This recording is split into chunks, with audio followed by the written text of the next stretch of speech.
बिस्मिल्लाहिर्रहमानिर्रहीम। अस्सलाम वालेकुम। प्रोग्राम इख्तिलाफ राय के साथ मैं हूं इफ्तिखार काज़मी। हाँ साहब, आजकल उस शख्स को तलाश कर रहे हैं जिसने उन्हें सियासी शहादत हासिल करने का मशवरा दिया था। हाँ साहब को सियासी शहादत तो नहीं मिल सकी, लेकिन उनकी सियासी शहादत का मंसूबा बैकफायर होने के बाद हुकूमत शदीद मुश्किलात का शिकार हो गई है। उन्हें कई ऐसे चैलेंजेस का सामना है जो उन्होंने पहले कभी फेस नहीं किए। अक्टूबर के पहले हफ्ते में जो तनाज़ा शुरू हुआ था, उसके बाद से इक़्तिदार के ताकतवर सतून एक एक करके अपनी जगह छोड़ चुके हैं या हिलते हुए नजर आते हैं।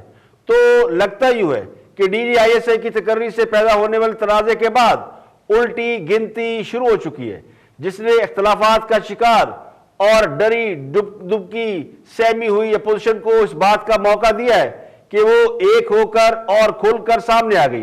एक तरफ सियासी महाज गर्म हो रहा है, तो दूसरी तरफ खान साहब के लिए मुआशी सूरत हाल और ज्यादा प्रॉब्लम क्रिएट कर रही है। महंगाई बढ़ती जा रही है, मुआशी सूरत हाल दिन ब दिन खराब होती जा रही है, और ये वो चैलेंजेस है जो कि खान साहब ने इससे पहले ज्यादा फेस नहीं किए। तो खान साहब पर पहली बार उनके मुखालिफिन पूरी तरह हावी होते नजर आ रहे हैं, और खान साहब सियासी तौर पर तन्हाई की तरफ बढ़ते जा रहे हैं। तो इस बात में कोई दो राय नहीं रह गई कि उनके इत्तेहादी उनके साथ नहीं है। तो बात सिर्फ चंद हफ्तों या चंद माह की रह गई है। तो कहने वाले कहते हैं कोई तो है जो ये निजाम चला रहा है, कोई तो है जो पहले ताहयात नहली के टप्पे लगवाता है, और कोई तो है जो किसी को लाडला बना देता है, और कोई तो है जो इस सारी कहानी को जब चाहे पलट भी सकता है। तो एक बार फिर कहानी पलट रही है। नवाज शरीफ दोबारा उस पोजीशन में आ रहे हैं कि वो फिर से कह सकते हैं रोक सको तो रोक लो। अब की बार उनका मुखातिब और जिसको वो एड्रेस कर रहे हैं वो खान साहब और उनकी हुकूमत है। नवाज शरीफ की बाइज्जत वापसी के लिए जो मंसूबा या मामला तय पाए हैं, उन पर भी लगता है अमल दरामद शुरू हो गया है। तो पहले मरहले में नवाज शरीफ की ताहयात नहली का मामला अदालत के सामने जाने वाला है। नवाज शरीफ के खिलाफ मुकदमात और जिन इल्जामात के तहत उन्हें सजाएं सुनाई गई वो अदालतों से क्लियर होने जा रहे हैं। ये बात मैं इसलिए यकीन से कह रहा हूं कि जिन्होंने ये काम करना है वो बड़े ताकतवर लोग हैं, और एक को तो आप जानते हैं, और दूसरे ताकतवर वो हैं जिन्होंने साबिक आर्मी चीफ को सदर के ओहदे से उठाकर घर भेज दिया, यानी वकला। तो वकला का सबसे मजबूत धड़ा नवाज शरीफ की ताहयात नहली खत्म कराने के लिए मैदान में उतर है। सुप्रीम कोर्ट बार के सदर एहसन बुन की चीफ जस्टिस के साथ इंतहाई अहम मुलाकात भी हुई, उसमें भी इस हवाले से तबादला ख्याल हुआ है। ये बात उनके भी कानों में डाल दी गई है कि जिस कानून के तहत नवाज शरीफ को सजा सुनाई गई वो गैर कानूनी था। नवाज शरीफ के साथ इंसाफ नहीं हुआ। अब वक्त आ गया है कि उन्हें इंसाफ दिया जाए। तो सुप्रीम कोर्ट बार के सदर एहसन बुन के मुताबिक नवाज शरीफ की नहली का कोई जवाब नहीं था। उनका मुकदमा 184 के तहत सुना गया और सजा उन्हें आइन के आर्टिकल 62 और 63 के तहत दी गई। यानी जिस आर्टिकल के तहत नवाज शरीफ को सजा सुनाई गई वो दुरुस्त नहीं है, उसकी अभी तशरीह दरकार है। तो वकला अगर किसी कानून की तशरीह का मुतालबा कर रहे हैं तो वो बड़ी ही इंपॉर्टेंट बात होती है। तो इसीलिए supreme court bar association Nawaz Sharif की ताहयात नहली के फैसले के खिलाफ नजर सानी की अपील करने जा रही है। तो उसको आप डिस्क्वालिफिकेशन पे अप्लाई नहीं करेंगे, ये उसके बाद आ गया। तो आप जो है इंसान से गलती का एहतमाल रहता है। हमारे जज साहबान जो है खुदा न खास्ता उनका हुक्म कोई खुदाई हुक्म नहीं होता। खुदा भी तौबा का दरवाजा हमेशा खोल सकता है, खोलता। तो बोल साहब कब ये फाइल कर रहे हैं आप, ये दरख्वास्त कब ये दरख्वास्त फाइल कर रहे हैं, और कब आप चाहेंगे कि इस पे समाअत वगैरह? ये हमने अपने दोस्तों से, हमने रफ़काए कार से हमने मशवरा शुरू कर दिया है, और इसका ड्राफ्ट जो है वो तैयार हो रहा है। The moment that is prepared उस पर हम मशावरत करके ये फाइल करेंगे। बहुत बहुत शुक्रिया, बहुत शुक्रिया जनाब एहसन बुन हमारे साथ मौजूद। एहसन बुन खुद भी एक जज रह चुके हैं। उनकी चीफ जस्टिस के साथ मुलाकात की अंदरूनी कहानी भी मंजर-ए-आम पर आ गई है, और हमारे बड़े ही सीनियर और काबिल एहतराम रिपोर्टर है सईद चौधरी, वो मुलाकात की अंदरूनी कहानी निकाल लाए हैं। मुलाकात हुई है Pakistan bar council, supreme court bar association की जो नई बॉडी है, उनके सदर मोहम्मद हसन बूम साहब की सरबराही में कुछ बातें तो बाहर आ गई। जनाब मुलाकात हुई, बाहमी दिलचस्पी के अमूर पर बात हुई, और उन्होंने सुप्रीम कोर्ट बार ने वैसे भी मुतालबा किया हुआ है कि ये ताहियात नहली वाला जो आर्टिकल लाइन को उसकी तशरीह की जाए, और डायरेक्ट जो केस सुनती है 184 के तहत सुप्रीम कोर्ट, उसमें अपील का हक दिया जाए। लेकिन वो तो पार्लियामेंट से मुतल्लिका बात है ना। चीफ जस्टिस से क्या बात हुई है? चीफ जस्टिस से जो बात हुई है, जो मीडिया में नहीं आई, वो मोहम्मद हसन बूम साहब फरियादी आदमी ने, ज़ाहिर है देहाती बैकग्राउंड है, जिम्मेदार, तो पंचायत में बात करने का साबिक जज भी रहे हैं, वैसे पाकिस्तान बार काउंसिल के मेंबर भी हैं, वो तरीका तो नहीं आता है ना बात करने का। तो उन्होंने जनाब ये चीफ जस्टिस पाकिस्तान से ये कहा है, अगर हम सादा लफ्जों में कहें, भाई जी जाने दो, पहले कुछ कर जाओ, ये कहा है, ताकि तारीख में लोग आपको याद रखें। और उन्होंने इसको तरीका इस तरह इस्तेमाल किया कि जनाब कल यहाँ आप बैठे हुए हैं, कल कोई और था, जो आता है वो जाने के लिए ही आता है, फिर चले जाना होता है उसने।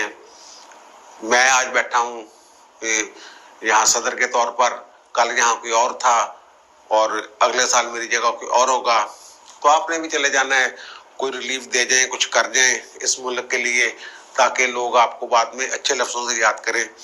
और अच्छे लफ्जों के साथ फिर उन्होंने थोड़ा पास लिया। ये नहीं कहा कि कुछ लोग ऐसे भी हैं जिनको लोग याद करते हैं लेकिन अच्छे अल्फाज में नहीं करते।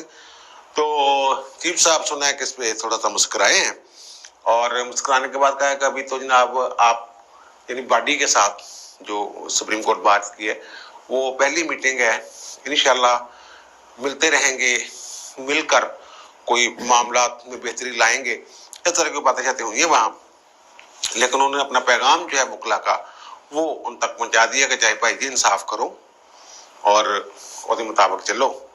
और तो बेंच और बार का रिश्ता बहुत पुराना है, तो अगर उस रिश्ते को मद्देनजर रखा जाए तो ये तवक्को की जा सकती है कि बार बहुत से संजीदा नौयत के कानूनी मामलात पर सवाल उठा सकता है और लिबर्टी भी ले सकता है। नाहली वाला मामला भी कुछ ऐसा ही है, इसलिए सुप्रीम कोर्ट नवाज शरीफ की नाहली वाला मामला सुप्रीम कोर्ट बार एसोसिएशन वो सुप्रीम कोर्ट के सामने ये मामला ले जा रही है।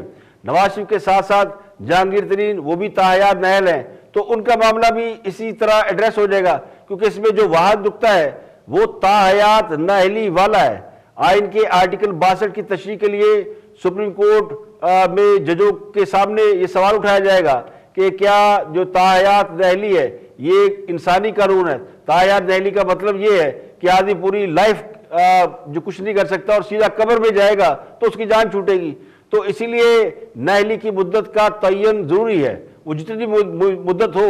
तो एक तरफ तो ये सब कुछ हो रहा है कि नवाज शरीफ की नाहली के लिए बाकायदा मैदान में आ गए हैं लोग, वकला आ गए हैं, और वो जो बातें हो रही थी कि कहीं ना कहीं कुछ मामला सेटल पा गए हैं, मामला तय पा गए हैं, तो उन पर किसी भी तरीके से अमल हो जाए तो बुरा नहीं है। अब मौलाना फजलुर रहमान और नवाज शरीफ के दरमियान भी तेजी से राब्ते हो रहे हैं, और नवाज शरीफ ने भी अपना पूरा वजन मौलाना फजलुर रहमान के पलड़े में डाल दिया है, और मौलाना फजलुर रहमान को उन्होंने मैंडेट दे दिया है कि वो लॉन्ग मार्च करे, वो कुछ और करे, जो करना चाहते हैं। तमाम ऑप्शन जो कि अपोजिशन तय करेगी, ये पीडीएम तय करेगी, तो नवाज शरीफ ने उनको इंडोर्स कर दिया। ये भी कहा जा रहा है कि अगर कोई अबूरी सेटअप बनता है तो उसमें जेयूआई के किसी रहनुमा को वक्ती तौर पर या अबूरी प्राइम मिनिस्टर बनाया जा सकता है। पीपल्स पार्टी से भी इस मामले में मुशावरत मुकम्मल कर ली गई है, और नवाज शरीफ ने भी इस पर ग्रीन सिग्नल दे दिया है। लेकिन जो सबसे बड़ा हंगामा एक बार फिर आज कराची में हुआ, वो महंगाई के खिलाफ अपोजिशन का सड़कों पर निकलना था। कराची में पीडीएम की जानिब से एक बहुत बड़े पावर शो का मुजाहरा किया गया। मौलाना फजलुर रहमान की क़यादत में रीगल सदर में एहतजाजी मुजाहरे में कारकुनों की बड़ी तादाद शरीक हुई, और इस मुजाहरे से नून लीग, जेयूआई और इनके तमाम रहनुमाओं ने, यानी मौलाना फजलुर रहमान, शाह खान अब्बासी, हसन इकबाल, इन सब ने खिताब किया। तो एक तरफ तो अपोजिशन ने महंगाई के खिलाफ सड़कों पर लॉन्ग मार्च किया, दूसरी तरफ पीपल्स पार्टी के हवाले से भी खबरें ज़ेर गर्दिश है। बाज़ खबरें थी कि खुर्शीद शाह शायद वो बुरी वज़ीर-ए-आज़म बन जाएं, तो उन्होंने भी गुफ्तगू की। उन्होंने कहा जी इन हाउस तब्दीली के बारे में वो भी नहीं बता सकते कि क्या हम उस पर काम कर रहे हैं कि नहीं कर रहे। अब नई हुकूमत बन रही है, ना मुझे वज़ीर-ए-आज़म बनाया जा रहा है, तो उन्होंने वाज़ेह कर दिया है कि अभी कोई प्लानिंग नहीं है, लेकिन अपोजिशन एक प्लेटफॉर्म पे है और नून लीग में कोई दो धड़े नहीं है, हुकूमत के अलावा अपोजिशन एक प्लेटफॉर्म पर है, लॉन्ग मार्च तो बड़ी दूर की बात है, उससे पहले ही काम हो जाएगा। और इसीलिए उन्होंने कहा कि हम स्पीकर कौमी असेंबली के साथ बातचीत के लिए तैयार हैं। तो ये कोई ऐसा फार्मूला है जिसके तहत अपोजिशन यानी पीपल पार्टी के रहनुमा खुर्शीद शाह, जो कि पिछली हुकूमत के दौरान अपोजिशन लीडर थे, वो ये कह रहे हैं कि जरूरत ही नहीं पड़ेगी, लॉन्ग मार्च तो बड़ी दूर की बात है, उससे पहले ही बोलो राम हो जाएगा। प्लेटफॉर्म पे एक ही पॉइंट ऑफ व्यू है, ये बड़ी सक्सेस है, ये हम साथ रहेंगे, ऐसे ऐसे हर चीज बेहतर होती जाएगी और जो भी गलत फहमियाँ है इंशाल्लाह जल्द दूर हो। कोई क्रेडिट लेना नहीं चाहता, न मेरा क्रेडिट है, क्रेडिट हम सबका है। अहद किया है कि हम पार्लियामेंट में अपना जो स्ट्रेंथ है उसको मजबूती के साथ हमें रखें। कोई गवर्नमेंट नहीं बनाई जा रही, नहीं मुझे कोई प्राइम मिनिस्टर के लिए नामज़द किया जा रहा है। मेरे वज़ीर आज़म बन जाने से कोई बड़ी बात पहाड़ नहीं टूट पड़ेगा और न ही मुझे कोई ऐसा शौक है। ऐसी चीज़ें हैं जो बताई नहीं जाती, तो उसको रहने दे। एक ही धड़े है, नून लीग में कोई दो धड़े नहीं है, ये आपकी गलत फहमी है। देखिए लॉन्ग मार्च बहुत दूर है, अल्लाह करेगा पहले ही काम हो जाए। लोगों ने एक नया लेटर लिखा है और हमें दावत दी है कि आप आके हमसे बात करें, हम उनसे जरूर बात करें। तो वज़ीर दाखिला शेर रशीद ने भी अपोजिशन की एक्टिविटी के ऊपर तबसरा दिया है और वो कहते हैं कि अभी अपोजिशन को वार्म अप होने में कई महीने लग जाएंगे, धरना देने का असल वक्त गुजर गया। अब शेर रशीद वज़ीर दाखिला है, वो भी इस बात को इंडोज कर रहे हैं कि अगर अपोजिशन पहले ही धरना दे देती तो शायद हुकूमत न रहती। तो अब वो कहते हैं कि वो धरना तो गुजर गया, वो वक्त तो गुजर गया। जब मौलाना पहली बार इस्लामाबाद आए थे तो उस वक्त राइट टाइम था। तो अब जो अपोजिशन बाहर निकली है उसके बारे में शेर रशीद ये कहते हैं कि अपोजिशन इलेक्शन मुहिम चला रही है। तो शेर रशीद ने भी मीडिया से टॉक की और बहुत सारे हम सवाल उनसे पूछेंगे, तो वो सवाल भी सुन ले और जवाब भी सुन ले। और इसमें उन्होंने तहरीके लबैक पाकिस्तान के साथ जो मुआहिदा हुआ उसके हवाले से भी गुफ्तगू की। देखिए 3.5 साल तो हमारी हुकूमत को हो गए हैं, अभी वो वार्म अप होते होते ही 6 महीने लेंगे। असल धरना देने का या तहरीक चलाने का वो टाइम था जब पहली दफा फजल रहमान इस्लामाबाद आए थे।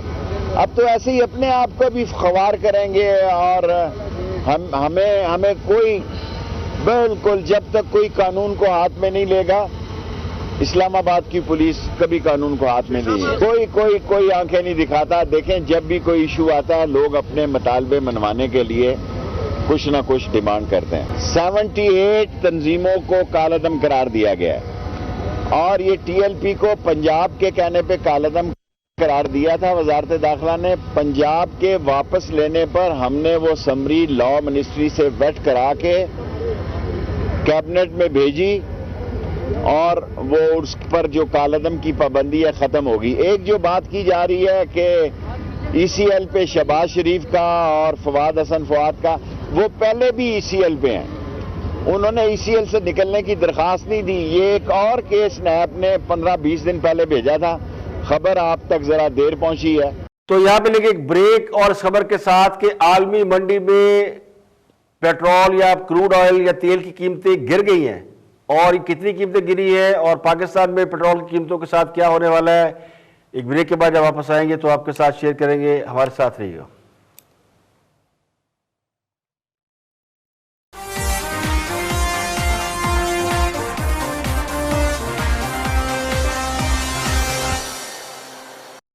वेलकम बैक, आप देख रहे हैं पुराना खिलाफ है, मैं इफ्तिखार काज़मी। आगे बढ़ते हैं और गुफ्तगू कर रहे हैं इरशाद भट्टी, तजिया निगार हैं, कॉलम निगार हैं, तजियाकार हैं और खान साहब के बड़े डाई हार्ड फैन रहे हैं और अपोजिशन के बड़े नाकद रहे हैं। देखते हैं कि वो क्या फरमाते हैं। उनसे सवाल पूछा गया है कि खान साहब की हुकूमत ने कर्जे ले लिए हैं और इतने कर्जे क्यों लिए और पिछली हुकूमतों के साथ उनका क्या कंपैरिजन है। Watch this. मैडम शेख कई बार इस पर डिस्कस कर चुके हैं। वजह है नालायकी, वजह है नाअहली, वजह है मिसमैनेजमेंट, वजह है वादे दावे नारे जो थे वो हवाई फायरिंग थी, वजह है मुआशी टीम नालायक निकली, वजह है फैसले गलत थे, वजह है पॉलिसियां गलत, वजह है सब कुछ डायरेक्शन लेस है। लेकिन मैडम शेख वक्त वक्त की बात है, मेरे अल्लाह की शान देखें, ये कमाल देखें। ये वक्त भी हमने देखना था कि पीपल्स पार्टी और नून लीग वाले ताने मार रहे होंगे इमरान खान को। ये वक्त भी हमने देखना था कि पीपल्स पार्टी और नून लीग आज मुआशी फरिश्ते साबित हो रहे होंगे इमरान खान साहब के सामने। मेरे भाई मिफ्ता इस्माइल साहब ने जिन्होंने हल्की ढोलकी पर एक जुगत मारी है, उनसे पूछना यह था कि अल्लाह ने वज़ीर-ए-आज़म नवाज शरीफ साहब को 3 बार वज़ीर-ए-आज़म बनाया। नवाज शरीफ साहब ने हर बार कहा कि मैं कशकोल तोड़ दूंगा, लेकिन हर बार कशकोल का साइज बड़ा क्यों हुआ? मेरे भाई मिफ्ता इस्माइल साहब से मैंने यह भी पूछना था कि 1988 में पीपल्स पार्टी के इक़्तिदार में आने से पहले 41 सालों में जितना कर्जा लिया गया था उसे डबल ट्रिपल 20-21 सालों में पीपल्स पार्टी और नून लीग ने क्यों ले लिया? मेरे भाई मिफ्ता इस्माइल साहब कभी इस पर भी फिगर दें कि मुशर्रफ के 8-9 सालों में जितना कर्जा लिया उससे ज्यादा कर्जा 4 सालों में मुस्लिम लीग नून ने क्यों ले लिया? मेरे भाई मिफ्ता इस्माइल साहब से मैंने यह भी पूछना था कि आपने कर्ज उतारो मुल्क संवारो मुहिम भी लॉन्च की थी, उस कर्ज उतारो मुल्क संवारो मुहिम का क्या बना? किन की किस्मतें संवर गई? क्यों मुल्क ना संवरा? क्यों कर्जा ना उतरा? और मेरे भाई मिफ्ता इस्माइल से मैंने यह भी पूछना था कि इसहाक डार साहब के किस कारनामे पर, मुआशी अरस्तु आपके इसहाक डार साहब के किस कारनामे पर आईएमएफ ने जुर्माना किया जो मुशर्रफ ने भरा? और आखिरी बात मैंने अपने भाई मिफ्ता इस्माइल साहब से कहना था कि इमरान खान एक बार गया है आईएमएफ के पास, इससे पहले 21 बार आईएमएफ के पास कौन कौन गया, क्यों गया? और वक्त की बात है, लेकिन मैडम शेख कल जो ताने इमरान खान दे रहे थे आज वो ताने उनको सुनना पड़ रहे हैं। सर लेकिन इस बात का जवाब आपने नहीं दिया कि अगर वजीर आजम और उनकी हुकूमत ये कहती है कि पिछली हुकूमतों के कर्ज चुकाने के लिए हम कर रहे हैं, तो फिर ये जो डिस्क्रिपेंसी आ रही है अकाउंट्स बैलेंस करने में या कर्जों का अमाउंट बैलेंस करने में, ये क्यों आ रही है? क्या फिर वजीर आजम और उनके जो नुमाइंदे हैं वो गलत बयानी कर रहे हैं? बिल्कुल मैडम शेख, ये होगा, फैक्ट होगा कि कर्जा देना है, कर्जे का सूद देना है, बहुत होगा। हाँ। लेकिन मैंने कहा है ना कि गलत बयानी से ज्यादा ये है कि ये साबित ये हुआ है कि ये इनके बस की बात ही नहीं है। 4 वजीर खजाना बदल चुके हैं, 5 एफबीआई के चेयरमैन बदल चुके हैं। ठीक है, हाँ। ओके ठीक है। अब किसी को अच्छा लगे या बुरा लगे, ना नवाज शरीफ और इमरान खान का कोई मुकाबला है, ना इसहाक डार का और हुकूमत के तमाम माशी माहरीन का आपस में कोई मुकाबला है। ये बात वक्त ने साबित कर दी है। वक्त ने साबित कर दिया है कि किसका इक़्तिदार अच्छा था और किसकी पॉलिसियां बेहतर थी, क्योंकि ये 2 हुकूमतों का मुकाबला है। अगर इसमें किसी और को कंपेयर किया जाए तो शायद स्वीपिंग जो बयानिया है या मेरा जो मौक़िफ़ है वो अलग होता, लेकिन चूंकि अगर आप कंपेयर करेंगे खासम की हुकूमत को और पिछली हुकूमत को, तो उसमें तो ये साबित हो गया है कि वो जो बड़े दावे करके आते थे उन्होंने आके कुछ भी नहीं किया। अब ये बात भी साबित होगी हुकूमत का इक़्तिदार में आना भी गड़बड़ था और हिसाब किताब तो सारा ही गड़बड़ है। हाँ साहब अगर चाहते तो अच्छी भली चलती हुई मईशत को चलने देते। जब उन्हें हुकूमत मिली थी तो ये बड़ी ज़बरदस्त उस वक्त इकोनॉमिक पोजीशन ज़बरदस्त थी। अब ये कहते हैं कि हम डिफॉल्ट होने वाले थे, लेकिन आपकी ग्रोथ रेट, आपकी इन्वेस्टमेंट और आपका जो स्टॉक मार्केट और आपकी जो ये सब कुछ ठीक चल रहा था। रुपया भी इतना बुरा नहीं था, पेट्रोल की कीमत मुनासिब थी। अगर आज के दौर को उस दौर से कंपेयर करें तो फिर ये तो अदाद शुमार बता देंगे किसकी हुकूमत बेहतर थी तो क्या थी। लेकिन हाँ साहब के दिल में मुखालफिन को गिदड़ कुट लगाने की इतनी ख्वाहिश मचल रही थी कि वो रह न सके, और जैसे भी इक़्तिदार में आए उन्होंने अपनी ख्वाहिश पूरी कर ली और मईशत का बेड़ा गर्क कर लिया। अब मईशत एक ऐसी चीज है जिसमें हुकूमत सिर्फ फैसिलिटेट करती है, बाकी तो एनवायरनमेंट को जनरेट करती है और बाकी काम लोग करते हैं। लेकिन खान साहब ने मुखालफिन को तबाह करने के चक्कर में अपने पांव पर बार बार कुल्हाड़ी मारी और आखिरी बार तो उन्होंने पांव ही काट लिए। तो नवाज शरीफ पीपल्स पार्टी पर कर्जों के हवाले से लाख तनकीद करें, हम भी करते रहते हैं, लेकिन इस हकीकत को नहीं भूलना चाहिए कि जब पीपल्स पार्टी की हुकूमत आई थी तो मुल्क में दहशत गर्दी जोरों पर थी। रोजाना खुदकुश हमले हो रहे थे और हफ्ते में 3-4 तो हमले होते थे और दहशतगर्द कार्रवाइयां अलग थी। मुल्क माशी तौर पर कमजोर था, तो एक मुश्किल दौर से पीपल्स पार्टी गुजरी है। फिर नवाज शरीफ का दौर आया तो उनका दौर आते आते भी सूरत हाल कमोबेश वैसी थी। 2014 में जब सन है APS हुआ, नेशनल एक्शन प्लान बना, उसके बाद एक्टिविटी हुई तो हमारी दहशत गर्दों से जान छूट गई। इसके बावजूद मुल्क के मुआशी हालात इतने बुरे नहीं थे जितने आज हैं, महंगाई इतनी नहीं थी जितनी आज है। तो खान साहब से किसी को जाती दुश्मनी बिल्कुल नहीं, वो हमारे हीरो रहे हैं और रहेंगे। जो स्पोर्ट्स में उनकी खिदमत है वो फरामोश नहीं की जा सकती, लेकिन बैसियत पॉलिटिकल लीडर उन्होंने जो कहा वो डिलीवर नहीं किया।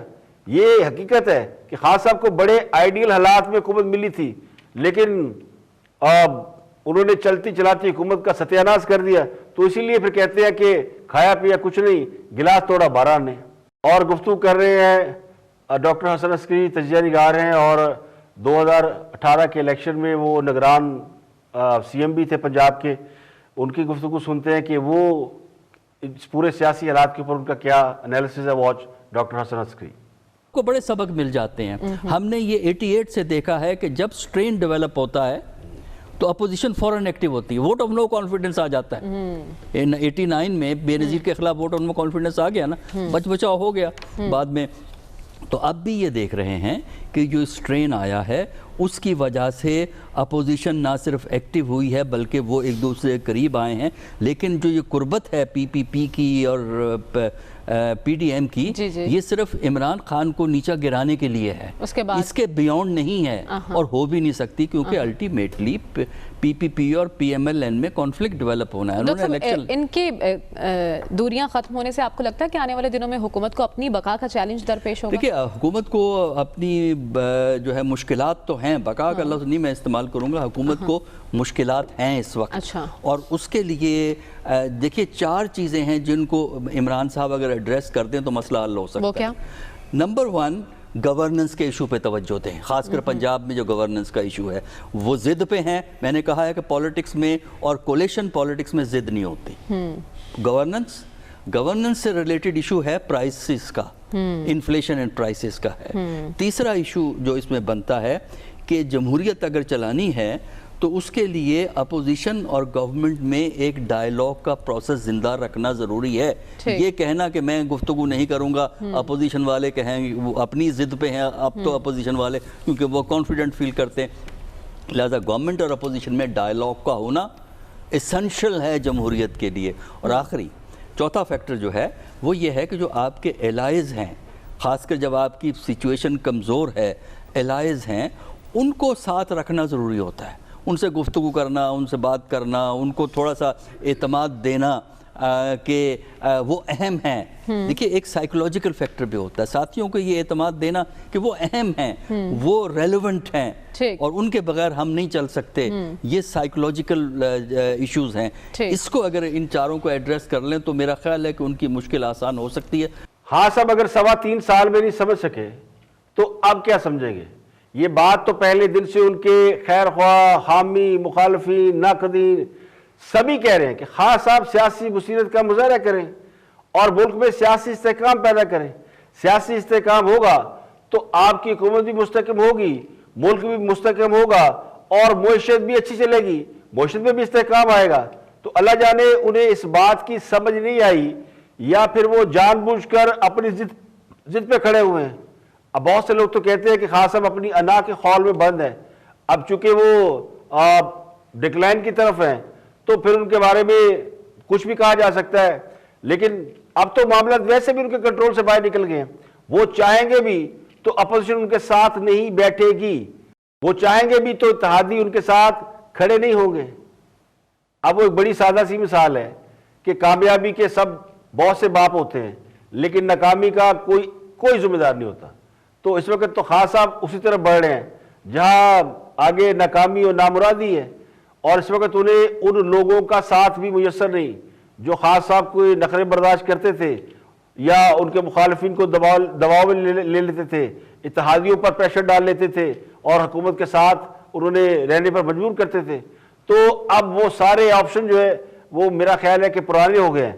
अब कोई ऐसा ऑप्शन नहीं है कि जो खान साहब अनटिल अनलेस के जो लाए थे वो फिर से माइल बकरम हो जाएं और कोई रास्ता नजर नहीं आता। यहाँ पे लेके एक ब्रेक, और ब्रेक के बाद वापस आएंगे तो और भी हम मौजूद आपके साथ शेयर करेंगे। हमारे साथ रहिएगा।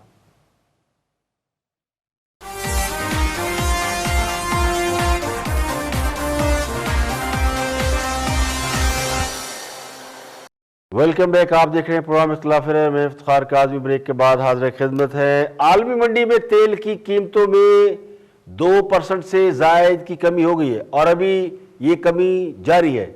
यानी आलमी मंडी में क्रूड ऑयल तकरीबन $80 पर पहुंच गया है। गुज़श्ता 2 रोज़ में आलमी मंडी के अंदर तेल की कीमत में तकरीबन $4 की नुमाया कमी हुई है। 84 वाज द हाईएस्ट प्राइस और अब उसमें डिक्लाइन आ रहा है।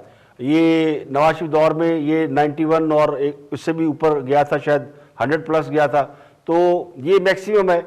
आलमी मंडी में तेल की जो कीमत थी वो अब रिवर्स होना शुरू हो गई है। लेकिन अभी इतलात मिल रही है कि हुकूमत एक बार फिर पेट्रोल की कीमतें बढ़ाने की तैयारी कर रही है और ख्याल ये है कि इसको फिगर को राउंड कर दिया जाए, 150 रुपये कर दिया जाए, 150 रुपये फी लीटर। तो ये इस हवाले से भी खबर है। दूसरा मैं आपको डिटेल बता देता हूँ कि किस किस में क्या कमी हुई है, क्योंकि ये जिस वक्त मैंने ये खबर पढ़ी थी या देखी थी तो उस वक्त डिक्लाइन जारी था। जो ब्रेंट नॉर्थ क्रूड ऑयल है उसमें 1.6% कमी हुई है, जबकि बरतानवी खाम तेल की कीमत उसमें 70 सेंट की कमी आई है। अमेरिकी क्रूड ऑयल उसमें 80 सेंट की कमी आई है। तो आलमी मार्केट की कीमत में जो तेल की कीमत है, ब्रेंट जो लॉक हुआ है वो $81.51 का हो गया, जबकि बरतानवी खाम ऑयल $82.17 पे हो, जबकि अमेरिकन जो क्रूड ऑयल है वो 80 सेंट की कमी के बाद 80.70 पर बैरल इस पे रिकॉर्ड किया गया है। तो अभी इसके ऊपर माहिरीन ये कह रहे हैं कि ये कीमतें और गिरेगी और अगले चंद दिनों में शायद ये और ज़्यादा गिरें, लेकिन शायद हमारी हुकूमत की तवज्जो उस तरफ नहीं जा रही। तवज्जो करनी चाहिए, क्योंकि पाकिस्तान के अंदर पेट्रोल की वजह से एक तो महंगाई पहले ही है, ऊपर से पेट्रोल ने महंगाई पे पेट्रोल छिड़का हुआ है। और legend star cricketer Shoaib Akhtar की सुलह हो गई है डॉक्टर नुमान से। डॉक्टर नुमान पीटीवी के एंकर पर्सन और डायरेक्टर स्पोर्ट्स, पिछले दिनों उन्होंने एक लाइव प्रोग्राम में शोएब अख्तर को शटअप कॉल दी, उन्हें उठने के लिए कह दिया और उसके बाद ये तनाज़ा बहुत बड़ा और शोएब अख्तर के हवाले से पूरी दुनिया में ये रिएक्शन आया कि डॉक्टर नुमान ने उनके साथ अच्छा सलूक नहीं किया। अब ये मामला एमिकेबली सॉल्व हो रहा है। डॉक्टर नुमान ने अपॉलॉजी कर लिया है, विच इज़ गुड, और शोएब अख्तर ने उन्हें माफ़ कर दिया है, विच इज़ ऑल्सो गुड। नहीं होना चाहिए था इस तरह का मामला, और ये लेसन है आइंदा के लिए लोगों के लिए भी कि अपने जो लिविंग लेजेंड हैं, जो स्टार हैं, उनका इज़्ज़त और एहतराम हम पर बहरहाल फ़र्ज़ है कि उन्होंने हमें वो लम्हात दी हैं जो कि हमारी लाइफ का एक हिस्सा है, जो मेमोरीज़ में शामिल है। हमारी जो पूरी ज़िंदगी गुजारते हैं हम, उनमें बहुत सी मेमोरीज़ होती हैं, बहुत अच्छी मेमोरीज आती हैं आपकी एंटरटेनमेंट से या शोबिज़ से या और चीज़ों से, तो विच इज़ गुड। तो दोनों की गुफ्तगू हुई इन्होंने, वो आप देखिएगा। और साथ ही एक और ख़बर अफसोसनाक, सोहेल असगर इंतकाल कर गए हैं। ये भी बड़े नामवर अदाकार थे। पीटीवी का जब बड़ा प्राइम टाइम तो नहीं था, लेकिन जब पीटीवी अपने 90s के अंदर उनकी सीरियल्स बड़ी पॉपुलर, 80s और 90s पीटीवी का बड़ा प्राइम अच्छा दौर था। तो उनका प्यास एक सीरियल आया था, उसके बाद तो उन्होंने बेशुमार ड्रामे में काम किया, लेकिन ये पहला वो ड्रामा था, लोगों को याद हो, जिसमें सोहेल असगर मुल्तान से शायद आए थे, if I am not wrong. तो उनको यहाँ पे कैरेक्टर मिला था, तो उन्होंने बहुत अच्छा, एक अच्छे अदाकार थे। ये अफसोसनाक बात है कि 1 साल से बीमार थे और उनके बारे में किसी ने पूछा नहीं या तवज्जो नहीं दी। अब उनकी अहली ने बताया कि उनका इंतकाल होगा। कराची में मुकीम थे और कराची में उनकी तदफीन होगी, तो अल्लाह ताला उनको गरीब की रहमत करे। लेकिन शोएब अख्तर और डॉक्टर नुमान की सुलह का क्लिप आप ज़रूर देख लें। उनकी जो दोबारा से दोस्ती 30-35 साल की रिट्रीव हुई है, वो आप देखिए। मुझे दीजिए इजाज़त, अपना ख्याल रखिएगा। Shoaib Akhtar, I am extremely sorry for what ever happened on screen. वो नहीं होना चाहिए था, और उसका रीजन ये है 30 साल की यारी है यार, दैट शुडंट गो डाउन। चलो बस ठीक है, sir it, sir you should have said it long time ago. No ji, it's never too late.